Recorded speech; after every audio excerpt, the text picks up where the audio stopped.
आज हम बनाने जा रहे हैं पहाड़ी खीरे का रायता। इसे बनाने के लिए पहले हमें खीरे को छीलना है और फिर कद्दूकस करना है।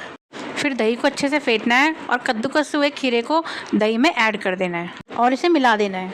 फिर हमने रायते में डालने के लिए एक मसाला बनाया जिसमें धनिया, हरी मिर्च, लहसुन, जीरा और नमक ऐड था। और फिर मेरी मम्मी ने इन मसालों को सिलबट्टे पे पीसना शुरू कर दिया। जब तक मसाला पिस रहा है तब तक आप मेरे चैनल को लाइक, सब्सक्राइब और शेयर कर दीजिए।